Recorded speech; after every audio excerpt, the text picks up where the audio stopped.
Too. All right. Good morning, or good afternoon, wherever you are.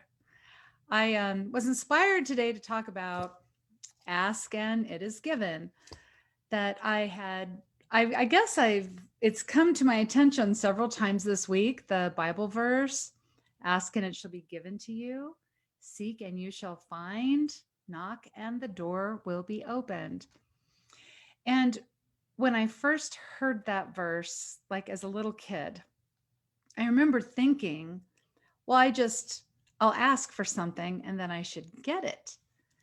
And I grew into adulthood, learned about the law of attraction, and I was all into metaphysics and everything. And it seemed like, I get that there's this way for us to create more good in our lives, but it didn't always seem to work for me.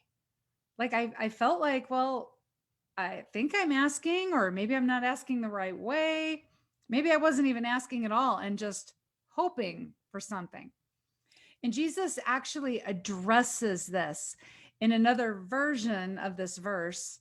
He says, all things you ask in my name, you will be given.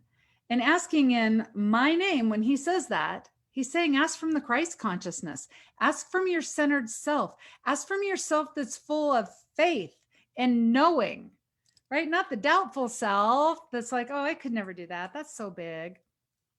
So Jesus says that anything you ask in my name, you will be given. But then you know what he says after that? So far, you have not done that. That's what he says. Ask anything in my name and you will be given it. But so far, you have not done that. He says simply just to ask without hidden motive, be surrounded by your answer, be enveloped by your desire, that your gladness be full. So he's saying, feel it in every cell of your body as if it is true. That's the asking right there, is feeling it as if it's already true. So I thought about this. This actually came from a Greg Braden book that I read a long time ago called The Secrets of the Lost Mode of Prayer. And it changed my thoughts about like asking and receiving. And what I figured out for myself was there are three things that I was missing the point on, and that's what made it so hard for me. And so that's what I'm going to talk about, because those three things, when we get them, we are participating with life. We are in the asking and the receiving. So imagine that you go to a restaurant and you are hungry. You've not eaten for 3 days. You walk in, you sit down, your waiter hands you a menu. Everywhere around you, you smell how good the food is. It smells amazing in there and you're so hungry.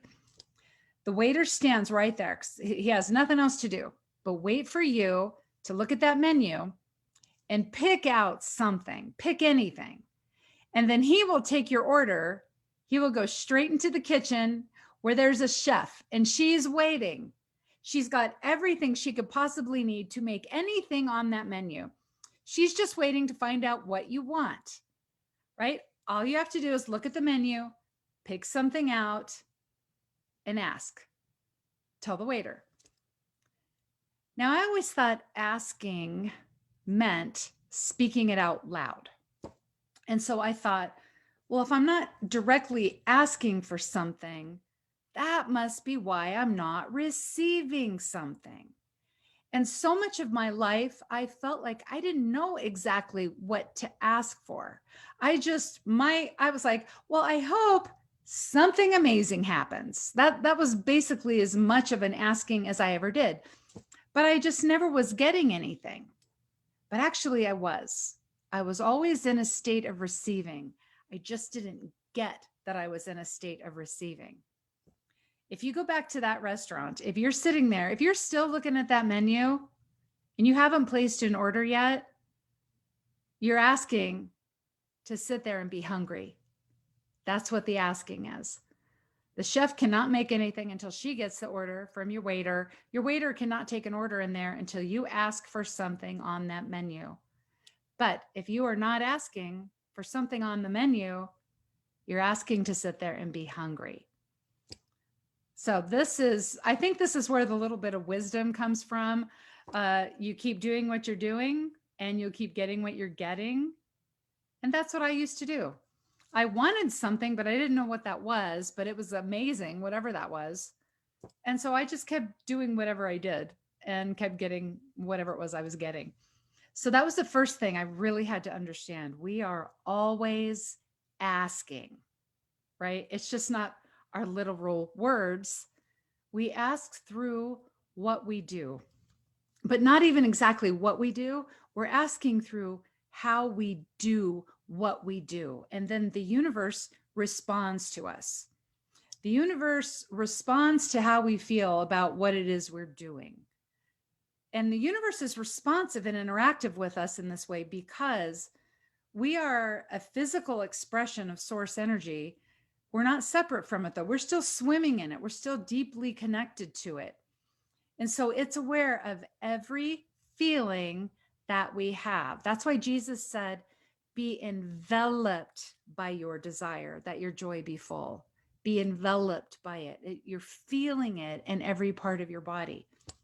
God is all things, and that means us. We're swimming in God. So the universe is vibrational and it's responsive. So it's not about what we say literally with our words. Words are powerful. They are powerful, and I use my words when I do my affirmations, when I do my affirmative prayer, but we also know we can say one thing and do another. I know years ago, before, like I was the minister here at Unity and I met the guys at ZPA, I used to say, well, I'm going to get good and healthy now. That's my plan. I'm so committed because I want to be good and healthy. But then I got tired later, and I was very tired, and I'd go to the kitchen for lunch and all that was there was peanut butter, and I was so tired, and a banana, but I was so tired, and chips and some chocolate chip cookies, and then I would watch Netflix. So I said one thing, I did something else.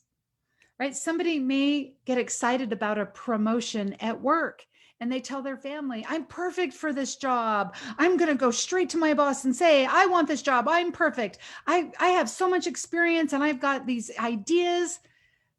But then they find out maybe somebody else is applying for that same promotion. And then they think, well, they're smarter than me.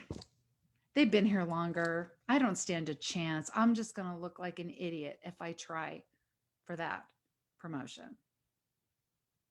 So we can say one thing, but we're feeling something else. So it's not about our asking, is not about in like what we're doing. It's how we do what we do. We are facing every moment of our life either in perfect faith or doubt, right? So through faith, we are asking and receiving. Through doubt, we are asking and receiving. That's how we keep getting what we're getting if we keep doing what we're doing. Somebody who's in doubt tends to stay in doubt, right? Or when we're really practicing our faith muscle, we tend to be in faith more often. So if we're in doubt, every single way that we're feeling doubt in our lives, that's an invitation to find more ways that we can doubt ourselves and doubt our abilities. Okay, so we're always receiving. We are always receiving. We are always in communication with source. So that was the first thing, right? We're always receiving. It's through how we do what we do. It's our feelings, it's our actions. Then we need a clear vision. A clear vision. You know, my vision 10 years ago, this was my big vision for myself. I want to be happy and successful. Well, what does that even mean? I did not even know what that meant. If the clearest I could get on that is, well, I'll have money and I'll be famous and people will love me. Okay, that was like I'll be happy and successful. But see, that's kind of an intangible vision. That's intangible because to other people, success and happiness will look different than how it does to you or to me. Now, 10 years ago, I just always had this feeling that I wasn't enough because I wasn't accomplishing the big thing. And of course I wasn't. I didn't know what that big thing was. How could I accomplish a big thing if I don't have a clear vision for it? So I felt like I wasn't good enough, yet I had people in my life who thought I was the bee's knees. So, like, somebody else saw me as successful, even if I didn't see myself as that. So, we need to get specific with our vision, what it is we're asking for. Because you know what, really, any of us could decide right now to be happy.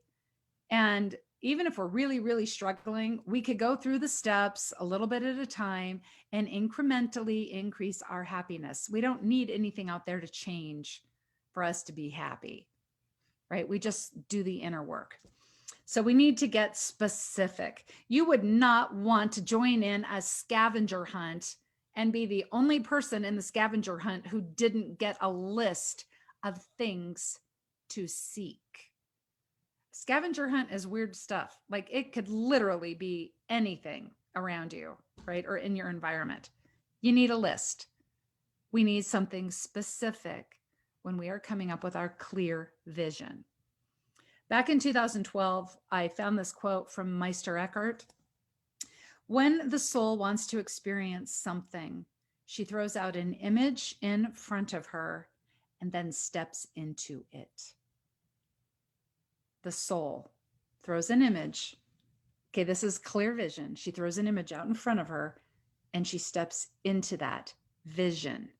That's when we are enveloped by what we desire. All of the greats have said this in one way or another. Ernest Holmes, Charles Fillmore, Napoleon Hill said, fix in your mind the exact results you would love. What would you love? Wallace Wattles said, get a clear mental picture of what you want. A clear mental picture, a clear vision. We need specifics. What is the exact result that you would love? What is that?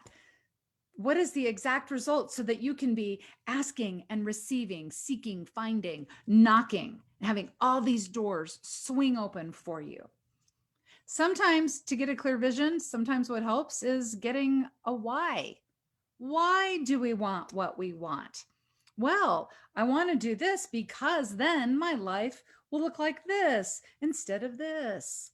So why can clear things up for us. One of my whys is I want my husband to retire early.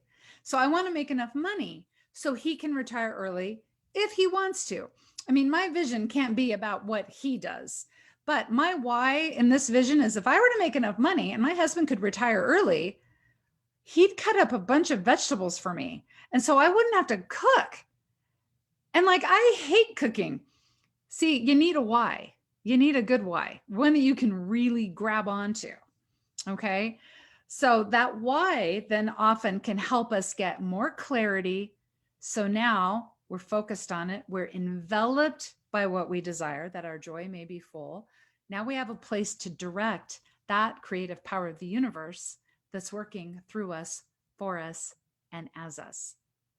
So we're always asking, we're always receiving, but it's either through the lens of fear and doubt, or it's through our faith. Then we just get a clear vision. What is it exactly that we would love?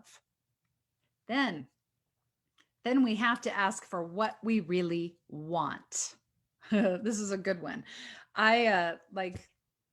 Before I started studying what it meant to be assertive. I wasn't asking, I was just hoping somebody would read my mind and it would magically happen in my life, right? But Jesus, he addressed this in when he said, ask anything in my name and you will be given it. So far, you have not done this. So far, you have not done this. Ask without hidden motive is what he says. Ask without hidden motive. Ask straight out. What is it exactly that you want that would bring you joy, that you would love, right? Don't just hope for it. Don't just assume someone will read your mind. Okay. Don't wait for the universe to pick out something magical to happen for you. Okay. Get clear, get a clear vision. And that is the asking. Okay. That's actually the secret here. The clear vision and the feeling it is the asking. If you decided you wanted a bookcase, you go on Amazon, you look at the bookcases, you see the perfect bookcase. You know exactly where you're going to put it in your house. right? You're like, yes, I'm doing it. I'm getting this bookcase. I get really excited about bookcases. Maybe you all don't. Okay. But I do. So I ordered my bookcase. I know exactly where it's going to go. And I have an expectation now. See, when we ask and we can feel it, we know exactly what's coming. We now have an expectation that changes what we do next. I didn't order a bookcase on Amazon and then worry it wasn't going to get sent to me. So I ran out in a 3-hour drive to go to IKEA to buy myself a bookcase. Okay. I had the expectation. I ordered it. I know exactly what bookcase I'm getting. So I'm going to clean the space off where I'm going to put it against my wall. Maybe I will sort out my books into categories, right? So they're all ready to go when I get my bookcase. Put them right up there, just how I like them. See, none of us would go on Amazon and look longingly at a bookcase and hope it just magically made its way to our house. We would just order it. That's exactly the bookcase I want. Now we have expectation. Having an expectation from that clear vision changes what we do next. Now, the clear vision for something, that is being enveloped by it, that is how we are asking. Okay. My dream to have my husband retire early. I'm not walking around saying, "Dear universe, please help my husband retire early." I'm visioning, like, what would that look like? And what's the next thing I could do? Okay. My husband's retiring early, which means I'm going to have all the pre-cut vegetables I want. Okay. I have an expectation. So I'm not just wishing for it. I have the expectation because I can feel it. I can feel it. And that means I can see it in my imagination. And I'm excited about it as if I ordered it off of Amazon and I just knew it was going to come. Okay. So that's our asking. Now the universe responds to us and that asking. What did you just imagine and see so clearly in that beautiful, amazing imagination of yours? What do you see so clearly and you can feel it? You are enveloped by it. What is that? And you feel that, you're saying yes to the universe.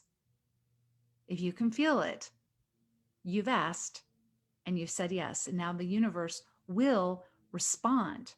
It will respond. I'm already getting ideas of different things to do to increase my own income, right? Already. So Neville Goddard, he said, assume the feeling of your wish fulfilled, which is being enveloped by what we desire. And then he says, and observe the route that your attention follows. We are enveloped by our desire and now we get inspired. Something catches our attention. Okay, this is a divine download, right? It's your intuition, it's divine guidance, right? It's your inner being directing you. Hey, do this thing now. This is what you're thinking about all the time. This will get you there. Okay, so we get inspired by that. We're in faith. We know we're going to get it. We have the expectation. And suddenly we start noticing other opportunities that maybe we wouldn't have noticed before. We're always asking, we're always receiving. We get into that clear vision of exactly what we want. That's being enveloped by it, right? So are we consciously feeling our way into a new experience that we would love? Or are we unconsciously feeling doubt that we are capable of making that happen? See, if we know this, if we know like we're always receiving, right? And we're receiving through the lens of doubt or the lens of faith, we get clarity, we get a super clear vision, and we're feeling it, we're embodying it. And now that means we're calling forth those powerful creator forces that we came here into this life to express, like right here in this life. What would possibly stop us from doing all this? What would possibly stop us from getting that clear vision and acting on like the intuition that we get from that? What would stop us? I'm going to tell you a couple things. These stop me pretty good. Like we flat out don't know what we want, right? I did that for a little while.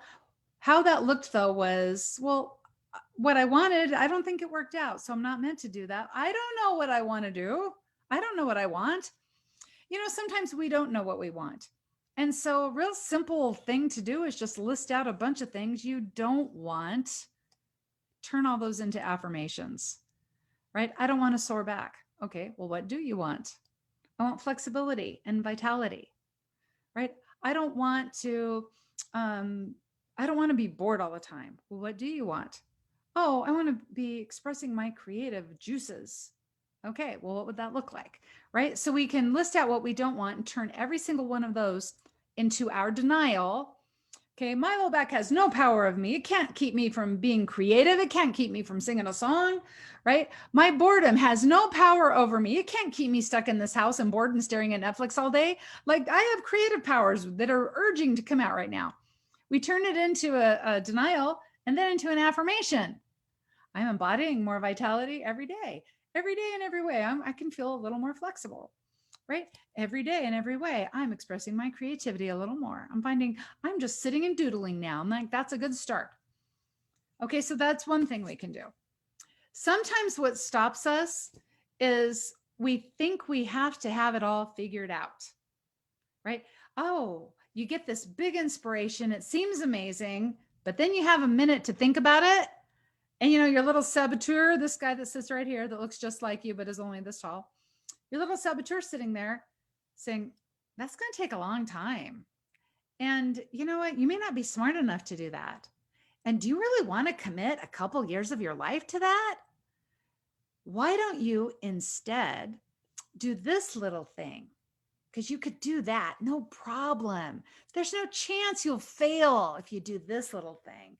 That big thing, that's a lot. You don't know how you're going to do that. Okay, so that's one way that we give up. We decide it's too big. We don't know how to do it, right? We have no idea. Another thing that keeps us stuck is we are afraid of screwing up.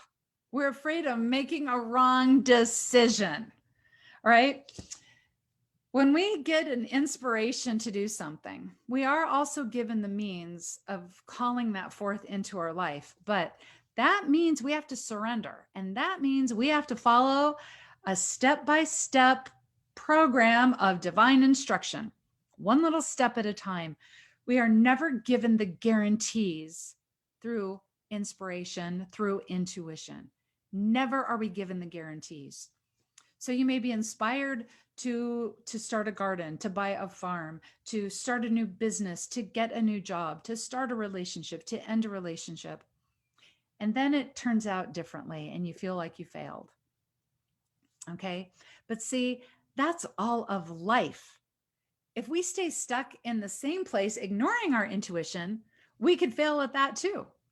Right? So this, getting the big vision, letting ourselves feel that inspiration and feel the joy as if it were already true, feeling this is truly a thing that we love, this starts a process of surrendering our little will, our little me.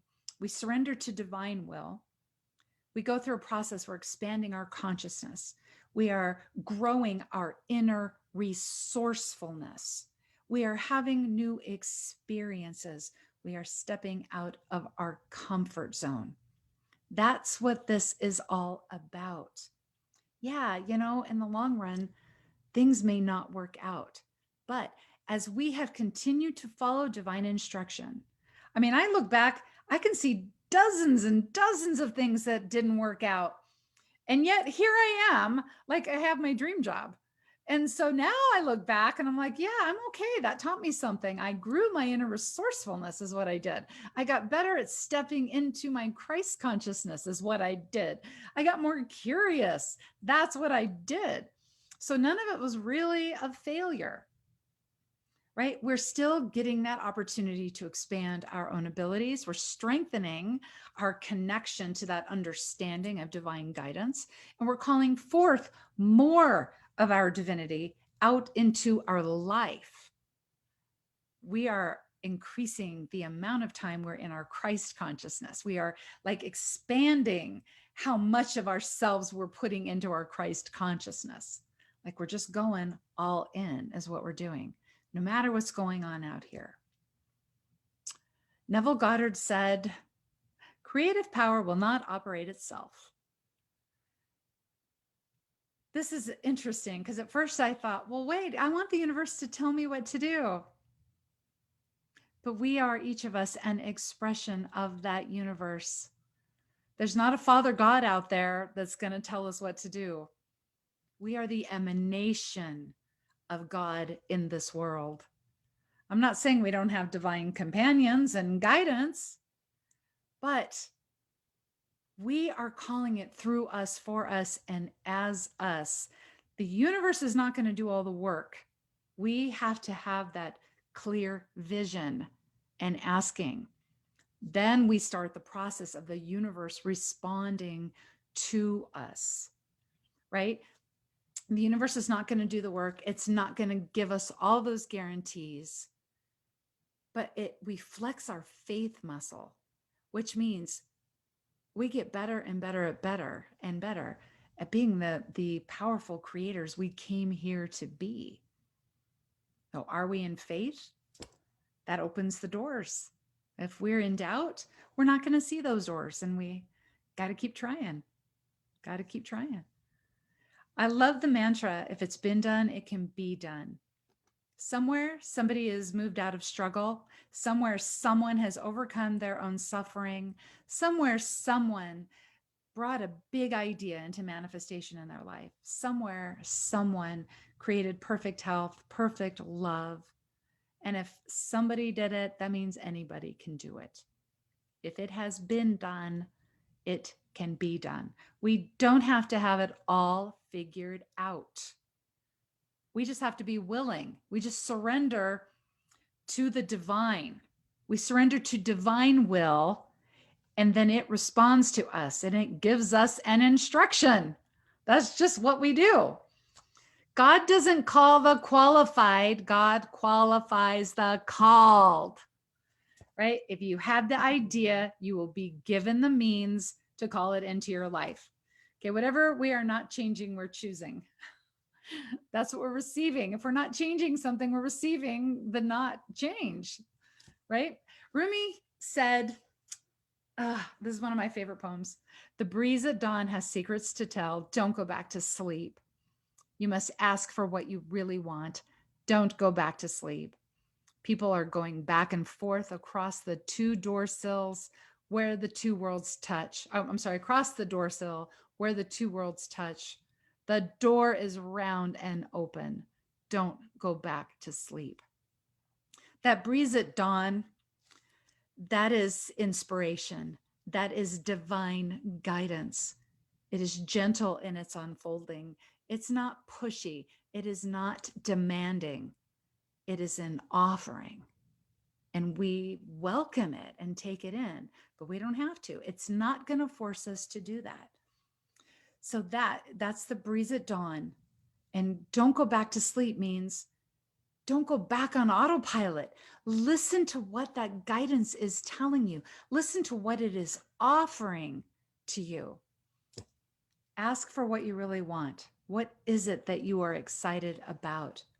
And everything you could possibly envision is available for you. And also the means to get it done. Other people have done things. That means anybody, any of us can do things.